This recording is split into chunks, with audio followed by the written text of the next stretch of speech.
Hello friends, greetings to all watching the video. I welcome you all to another episode of Convo with Apricus. Friends, our topic of discussion today is forced evictions and right to housing. And to throw light on this topic, we have our very special guest, Dr. Shalini Rohilla Panigrahi with us. She is Assistant General Manager Law in HUDCO, Housing and Urban Development Corporation in New Delhi, India. Welcome, ma'am. Welcome to Convo with Apricus. Should we start the discussion? Yeah. So let me start by sharing my screen.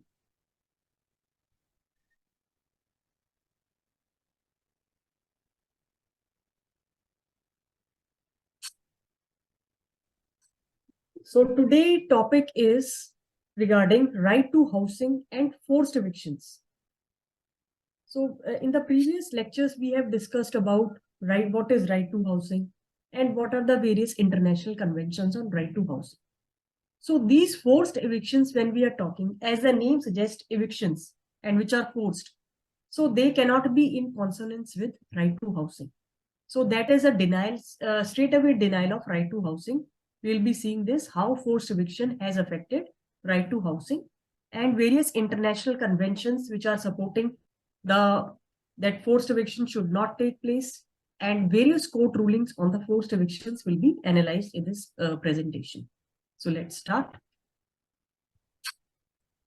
Now, what is forced evictions? Whenever we are saying that we have right to housing, that means that we are having those living conditions where we can stay at peace, and that peace is required for the overall development of the individuals. But as we can see that in our country, India, and in other countries as well, this problem of forced evictions is very much prevalent. And urban and rural poor are, especially, they are facing a lot of problems. They are not getting that affordable housing and basic infrastructure facilities, which is a part of right to house. Because as we have discussed earlier, and I keep on repeating it also, that house is not only the four-walled structure. There are so many things which are attached with that right to housing. Like they should have a legal protection, they should have a security of tenure, they should be getting the basic infrastructure facilities and all the other facilities which are attached with the house. Like their workplace should be near and other amenities should be there, cultural protection, they should be surrounded by the people who are known to them. So they feel that place very safe. But this practice of forced eviction by the governments for in the guise of development is a serious threat to right to housing. And it is straight away, I can say that it is a denial of right to housing. In India, we see that there are a lack of low-cost social housing government programs in economically weaker sections. These are those sections which cannot afford a house on their own, and they depend on the government to take positive steps for them. But but this is just a misnomer that they will get some facilities from the government. Government keep on taking out programs, housing for all, etc. But in the real ground, they are not getting their worth. Whatever they are worth it, they are not getting. So in the 5-year plan 2012 and 17, it was estimated that national urban housing shortage for EWS category is around 10.49 millions. This is a very big figure. And for LIG, it is 7.3 million people are like they are not getting that proper housing facilities.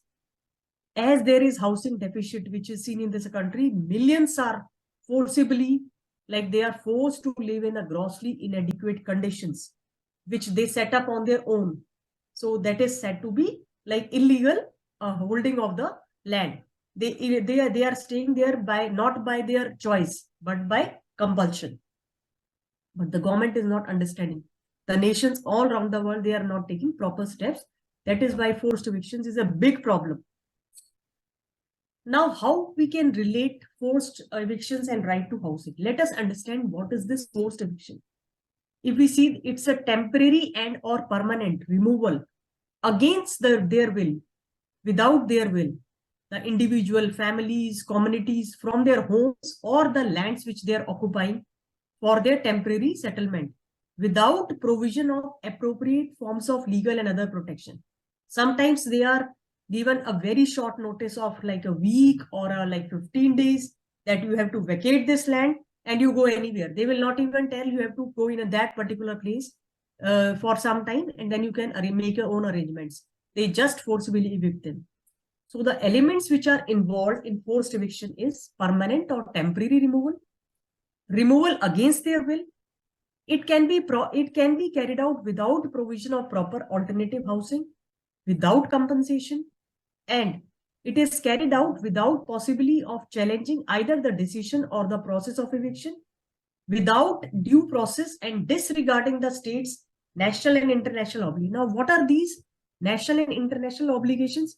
We discussed in previous lecture also, but we will just give a snapshot of what are the national and international obligations. These obligations are governed by the international treaties. Now, let us see what are the other factors which differentiate forced evictions from like migration. Sometimes people migrate on their own, but that is not forced evictions. Forced evictions involve force, element of force or coercion is there. First of all, forced eviction can be either specially attributed to the particular laws or state policy. Sometimes state take action that we have to make like we have to free this space for some big projects, like some airport is coming up or some other projects are coming up. So they forcibly evict them. Second is an aspect of force. When we say forced eviction, it means coercion or force is involved. The state will use all their power and might to remove these people who are already poor, and they are like scared. You have to move from here. You have to just take your things and rush away. The public authorities have declared their intention. They will just fix a notice that we are evicting. Eviction orders are placed. Now you pack up your bags without giving them any alternative. So this is direct attack on right to housing. That is why when I say forced eviction and right to housing, so it's very relevant for us. Now, thirdly, prior to being carried out, nearly all instances of forced evictions are prepared. They are already, government has already taken a decision that we are going to remove these people from there. So they are already decided. Forced evictions can affect people. Now we know that in these low communities who are staying in these places, they have their families, the women, the small children who are already living in a very bad situation, and they are forced to evict that place also, which they have made their home. So just imagine their situation. They must be under a big trauma. So that is why the international conventions have given some importance to these forced evictions. We'll be rushing through that also. Forced evictions can be compliant if they are compliant to the international human rights conventions and law. They are not called forced evictions. They are called legal evictions. But if they are arbitrary, then the terms like arbitrary evictions, illegal evictions, or unfair evictions is used. So if it is under law and if they are following the procedure, it is called legitimate evictions. Otherwise, they are termed as arbitrary or illegal evictions, which are not compliant with the legal standards. Now, who is fixing this legal standard? The international law, like the UN Charter. They are making provisions. They are setting that guidelines which should be followed by the nations who are signatory to the UN Charter. So these are very important articles of UN Charter which lay some guidelines regarding that. Like Article 1-2 of UN Charter says that develop friendly relation among nations based on equal rights. When we talk about equal rights and of people who are living in that country, are they given equal rights when they are forcibly evicted? Certainly not. Then Article 1-3 of UN Charter says that another purpose of organizations is to achieve international cooperation in solving international problem. So why are these charters made? Why are these treaties made? They are basically made to solve the problems which are worldwide. And this forced eviction problem is a worldwide problem. So these conventions put an obligation on the various states who are signatory in these charters, in these treaties, to take positive steps and not to disregard the human rights and fundamental freedoms. So these articles are very important. Then International Convention on Economic and Social Cultural Rights. Article 1, 2 is very important because it says that all people are free to dispose of their natural wealth and resources. So in this forced evictions, this is certainly not followed. They are not free to dispose whatever they are owning. When they are forcibly evicted, their things are thrown out. They are not even given the chance to protect their valuables. Then Article 2.1 of International Covenant says that states should take steps. Whenever we are saying states should take steps means obligation on the state to follow, to take international existence and cooperation, especially economic and technical, to the maximum of available resources with a view to achieve progressively the right recognized in the present covenant. So states should be cooperating with each other. They should take lessons from others. If some countries have taken positive steps in this regard, they should follow those. So that is why these international conventions are important. Even though they are not binding on the state parties, still they have persuasive value. Then what is the legal basis of forced evictions? Various international law that guarantees the human right to adequate housing is certainly protecting against the forced eviction. Like Convention on the State of Refugees, Article 21. Then International Covenant on Elimination of All Forms of Racial Discrimination, Article 5 is very important, which says that we cannot eliminate, to prohibit and to eliminate racial discrimination of all, and to, without distinction of race, color, and nation or ethnic origin, all are equal before law. So how equality will be recognized? If they are given proper legal remedies. Before eviction, they should be given proper legal remedies like alternative housing or whatever standards the states have maintained. Then International Covenant of Economic, Social and Cultural Rights, Article 11.1 says that state parties to the covenant should accept the right of everyone to the acceptable standard of life, food, clothing, accommodation, and to themselves and their families. So how can these be recognized if you are forcibly evicting them? You cannot. So the state parties are bound to, not bound, I can say, but they should follow these conventions. Then International Covenant on Civil and Political Rights this article is very, very important because it is referring to forced evictions in the clearest format. No one can be subjected to arbitrary or unlawful interference with their privacy, family, because if you are forcibly evicting them, you are subjecting them to unlawful interference in their privacy and unlawful attack on their honor and reputation.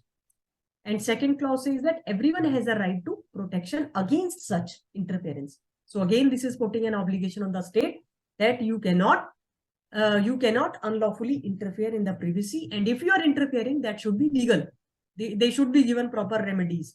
Then Convention of Elimination of All Sort of Discrimination, Article 14.2 is very important, which says that again, the state is under an obligation to take all appropriate measures to eliminate discrimination against women. Whenever I'm saying women, because women and children are suffering the most when these evictions are taking place. They are already vulnerable. So if you are forcibly evicting them, they are like thrown out. So they suffer the most. And protection of child in this convention is also protecting them against the forced evictions. No child shall be subjected to arbitrary and unlawful, because children are they are very innocent. So they need their proper housing for overall development. So if you are evicting them, you are taking away that right of child. Then these are the other conventions which have reference of forced evictions. So these are conventions of right on disabilities, Declaration of Right to Child, International Labour Organization, Recommendation 115, Vancouver Declaration, then Declaration to the Right of Development. Now, UN Committee on Economic and Social, it has defined forced evictions, that this is a permanent or temporary removal against the will. Even if they are temporarily removed from that place, that is also forced evictions. So various guidelines have been set by UN to protect these persons. The resolution of UN Rights Commission says that practice of forced eviction is a gross violation of human rights. When we say human rights, it's related to human. A basic human right is violated if you are evicting them forcibly. So you can just imagine that these forced evictions are taking even the human rights away. Then over the years, Subcommission on Protection and Promotion of Human Rights have continuously addressed the issue of forced evictions. Subcommission have in 1991 says that authorities which are carrying out forced eviction, they are breaching the right of individuals because the protection of tenure is affected, their freedom is affected, their right to access and profit from public good is affected. So many things are affected. They are not able to self-express themselves. And without giving them resettlement facilities, fair compensation, they are losing on everything almost. All components are acknowledged in International of Human Right to Adequate Housing. So housing and forced evictions are interlinked. If you are evicting them forcibly, you are taking their right to housing. Now, when we talked about in the previous lectures, I refer to general comment number 4, which laid down basic guidelines of what should be the right to housing, the elements. Now, in this forced eviction, this general comment number 7 is very important because it is defining forced evictions and what are the violations that I will, in this slide it is covered. In general comment number 4, in order to ensure that human rights are not abused in connection with forced eviction, it elaborates the protection and due process, which includes that if the person are forcibly evicted, they should have opportunity of genuine consultation. The state officials should come there and they should consult with the persons who are getting forcibly evicted, to take them in confidence that you will be provided accommodations, don't worry. Then adequate notice should be given to the affected persons, not 2-day notice or 1-day notice or 15 days notice. At least they should be given 2 months. Information on the proposed evictions and wherever applicable, alternative purpose for which the land or housing is to be used to be made available. Those who are affected. Especially where groups of people are involved, the government officials should be present during the eviction. Why? Just to see that all things are carried out in a proper manner. All persons carrying out evictions to be properly identified, because in these forced evictions so many people suffer, like they can be misplaced also, some bad deeds can happen with them. So it's very important to identify the persons who are evicted so that they can get proper safeguards. Evictions not to take place in particular bad weather. For example, if bad weather is going on, like there is rainfall or something, so in those bad weather conditions the eviction should not take place. There should be proper legal remedies. Free legal aid should be given to these persons so that they can afford the court proceedings. Then the national charters like European Charter, they are providing for this protection against these forced evictions in various sections. In American Declaration also has American Declaration of Rights of Duties of Man has also protected this against forced evictions in its Article 23. Every person has the right to own private property and to meet essential needs of decent living. Even the dignity of the individual and the home is involved. So if you are forcibly evicting them, you are affecting their dignity. So that is protected in the American Declaration. But sadly, in this African Charter, there is not a mention of forced evictions. It has to be derived from the various articles, like combined reading of Article 14, 16. We can see that in this case of Nigeria, we are concerning violence against the agony leaders who protested against the operations of state oil company, says that these evictions can cause environmental degradation and health problems to the people. So they were recognized. In its opinion, the commission expressed the general comment number 4 and 7 of the Committee of Economic, Social and Cultural Rights, stating that all persons should have degree of security of tenure and ensuring legal protection. So it was recognized through these general comments. There was no direct article in African Charter on forced evictions. So that is a very sad part, that they are not even recognizing these forced evictions as violations of human right. You imagine the situation in the African countries, it's very, very poor. In recent seminar on this right to housing, which is going on in our company, I interacted with the participants who are coming from various countries of Africa, like Nigerian. So they are saying that, madam, the problem is very grave. They are not even treating the people as humans. So in like Philippines, the urban development of housing discourages evictions. In Philippines, it is recognized. and very important provision that there is a moratorium on forced evictions. What is moratorium? It's a basically stay off on forced evictions by the government. So the government cannot forcibly evicting during that moratorium period. Moratorium is means stay. In UK, those responsible for carrying out illegal evictions are they are intimidation of tenants, while French law provides protection against the protection of lawful housing rights for those threatened with. So there are protection in UK, French, and Philippines. They are advanced countries. In India, as you can see that there is no protection of right to housing, but it is derived from Article 21, which we discussed in our previous lecture also, like Olga Tellis case. There is right to life. So right to life includes right to housing. So these various articles of our constitution are protecting right to housing. Then these directive principle of state policy, which like 39.1, that state should treat both men and women equally. But if you are forcibly evicting them, then women are really badly treated. So they suffer the most. So state should take, these are directives, these are not compulsory. So state is like not taking action because they are not considering it as a fundamental right. Had right to housing been a fundamental right, then state would be forced, because if it is a fundamental right, we can go in court of law under Article 32 of the Constitution. So these directives are basically, they are directives for the states to follow. So it is their moral duty of the state. But there are some positive aspects also in our country, like scheduled tribes and various national laws, like these scheduled tribe and other traditional forest dweller has recognized the right of people who are living in these forests. So they protect. So if they are like thrown out from that place on the behalf of, on the disguise of this development, they are given compensation. So if they are forcibly evicted, they are given proper compensation. So when the act is there, then the government has to act, because this act is binding on the government. Various provisions of this act are protecting people from forced evictions. Like 3.1M of the act says that right to rehabilitate. If you are removing them from one side, they have the right to rehabilitate on the alternative land. Okay.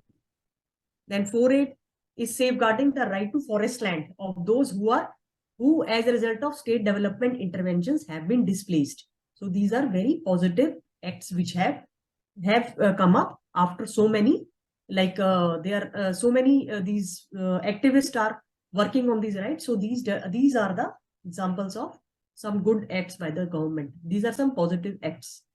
4.2 again provides that no forest right holders shall be resettled or have their rights affected in any manner. They should be given resettlement and alternative packages. Free informed consent of the concerned Gram Sabhas should be obtained. So you cannot take the land without their permission, without giving them proper compensation. Now this is a landmark act regarding this right to housing. It's very important. Its name is, the act itself is explanatory. The name of the act is the right to fair and transparency in land acquisition, rehabilitation and resettlement. As you can see in the name, whenever the state is acquiring the land, it should be fair, it should be transparent. The persons who are whose land is acquired, they should be rehabilitated, they should be resettled. The act is very, very clear on this. We can do a separate lecture on this act, because it is a positive act which is protecting the right to housing of so many people. So this act basically ensures that affected individuals who become development partners with that agency. As you have seen in Noida, so many projects are coming up on the lands of the farmers. So those farmers are properly compensated, and even they are made partners in that projects. So they are benefited in that way. So this is all because of the positive act of the government, legislature. So the application of the act has been discussed, where land is purchased by the government for its own use, holding and control, including for public sector undertakings and public intention. The provision of the act would be applicable. Section 2.2 says that land is purchased for public-private interventions for public purpose by private corporation. The act would also apply. So in this case also the act will apply, even if it's for public intervention or PPP, private partnerships. So the consent of 80% of affected families has to be taken before any development project is coming up. So this is very good act. This act also contains three schedules which deals with compensation for landowners. So as I said, this compensation is a you can say that if their land is taken, they are properly compensated. There is a plan made out, minimum compensation plan, which is for their betterment. So if they are evicted, they are not thrown out. They are given compensation. They are given alternatives. They are made partners. Then this Street Vendor Act is another very good this legislation on this, which says that it provides for establishment of town vending committee that are mandated to perform a survey within their jurisdiction, where all street vendors and ensure that established vendors are housed in the vending zone. They are housed means they should be given houses in that vending zone. So this is enabling the right to housing. These type of acts by the government ensures that right to housing is ensured. If they are relocated, the question is made, the affected vendors or their representatives are involved in the private. So they are made party to the all the settlements which are made. So if they are made party, they will, of course, they will put their point forward. Now, judiciary has always been a very positive regarding the right to housing. They have recognized right to shelter as a fundamental right. In UP Awas case, in Chameli Singh also the right of shelter was recognized. So judiciary keeps on working on this because they know that there is no legislation on right to housing. So they come as protector. They lay the law of the land. They interpret right to housing through the right to life in Article 21. In Ahmedabad, a municipal corporation versus Nawab Khan, the Supreme Court ordered, see, the Supreme Court has taken a very positive stand. They are saying that build affordable housing for the poor. How will the poor live? Because if you are evicting them, so it is the duty of the state to provide right to housing. So here the duty of the state is acknowledged by the court, Supreme Court, and if Supreme Court is ordering something, the state has to act. In Shanti Sar building Totame case, the court also noted that constitution must ensure complete development of child, and how the development of child will take place if there is proper home for that child, good facilities are there. So these all important judgments have taken a positive steps in right to housing. Tukaram case also, right to property was recognized as a constitutional right and also the basic human right. But it is not a fundamental right, but still it is a very important right which has been recognized. Sudama Singh case again is a very important judgment by the High Court of Delhi, which says that denial of benefit of rehabilitation to the petitioner violates their right to shelter. See, if they are not rehabilitated, you are violating their right to shelter, which is a fundamental right under Article 21. Even if they are not given right to housing, they should be given right to shelter, because they are staying there by compulsion. They don't have that money to make house. That is why they are acquiring that land. So duty of the state comes here, for the poor people at least. In Sudama Singh and others versus Government of Delhi, again, this case is very important, which I just referred. In Udal Singh versus Delhi Urban Shelter Improvement Board, the High Court of Delhi questioned administrative and procedural technicalities based on which alternative housing was denied to the evicted families. So these judgments are important in this regard. Now, various basic principles have been recognized on the basis of international law, various nations, that these general obligations should be followed by the various governments, which says that the variety of obligations like to punish, demand, propose, initiate, condone, and acquiesce to forced eviction. State, it is a primary responsibility of the state, nations, to apply these human rights. If the human rights have been recognized in the international law, by signing, they are mostly countries are signatories to these treaties.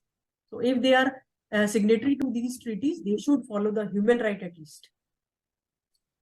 The responsibility of the state under international law includes respect, security, and fulfillment of all human rights. And of course, the right to housing is a human right. Human existence is different from animal existence.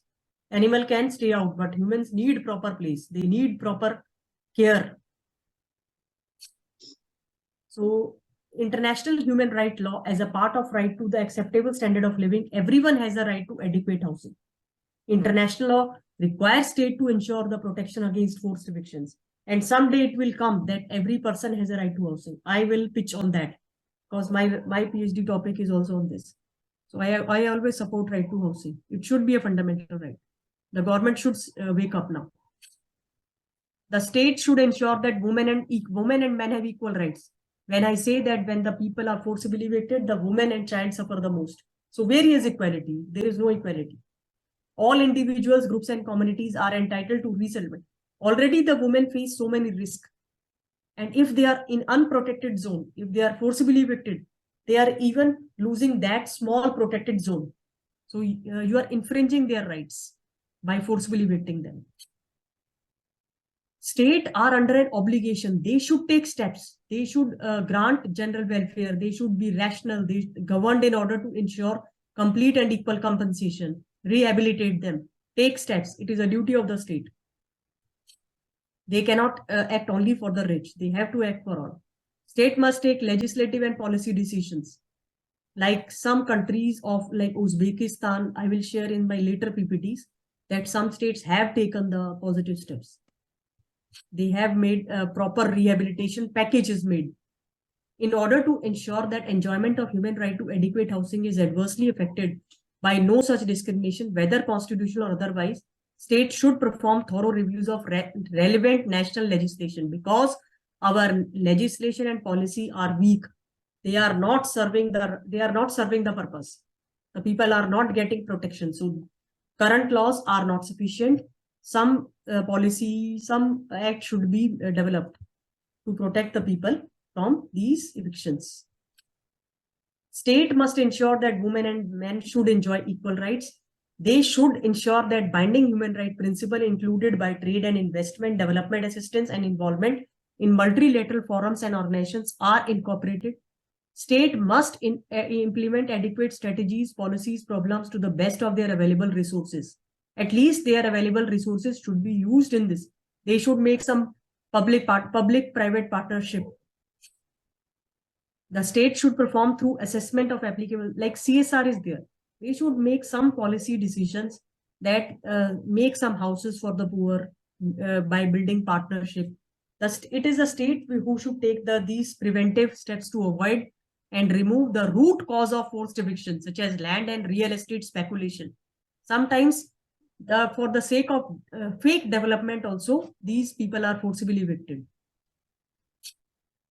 Priority should be provided to vulnerable grouping, include elderly, children, and people with disabilities. They suffer the most. So the state has to prioritize. It's high time they should prioritize and discovering of policies that mitigate displacement. They should make some alternatives to the development. In order to completely safeguard the human rights of all potentially affected, including security against the forced eviction, exhaustive, holistic impact should be taken out. The measurement of eviction impact should be taken. So all these policy decisions should be taken. In the end, I say that prior to eviction, what should be done? Notice should be given. Notice and relevant information should be given. Sufficient time should be given. Opportunities so that those people can take legal recourse, public hearings, etc. Now, these are the things which should be taken without prior to evictions. Now, what are during evictions? All procedural safeguards should be taken. There should be neutral observers so that they can check on how the eviction is taking place. Eviction should not be carried in the manner which is violating the dignity of human rights. In poor weather condition, it should be avoided, as I previously told. Now, after eviction, what should be done? They should be given immediate relief and relocation facilities, like basic water, because these are the things they will suffer. They are not getting proper food. They are not getting that proper housing, medical facilities. Everything is affected. So this state is bound to give these. In assessing the consistency of resettlement with the present guideline, the state should adhere to these guidelines. The actor in proposing resettlement should be allowed as per the law. No affected individual shall suffer the harm. it's a state who should guarantee the right of affected individuals. Now, in the last, I'll just conclude this by saying that restitution, these all are very important. Now, Indian government has in both central and state government should take immediate measures to effectively enforce laws and regulations which are prohibiting forced eviction and displacement. Respective state government should also impose moratorium on the forced evictions and work instead to provide legal security of tenure and low cost housing. The government schemes should be properly implemented, like Pradhan Mantri Awas Yojana. It's there that they are providing right to housing to all, but in reality those houses are not given. There are so many middlemen in between which are not allowing that, so that should be checked.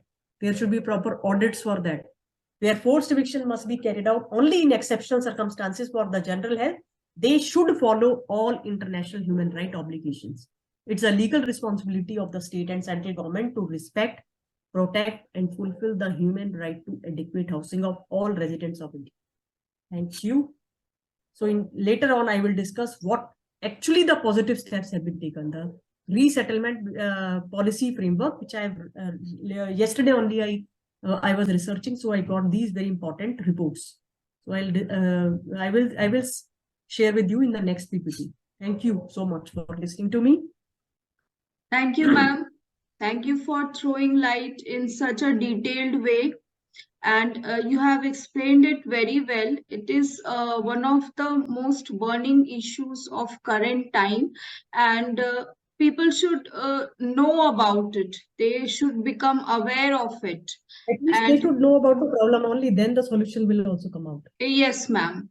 And in this topic, proper research should be done also. There is great scope for research on this topic, I think. Yeah.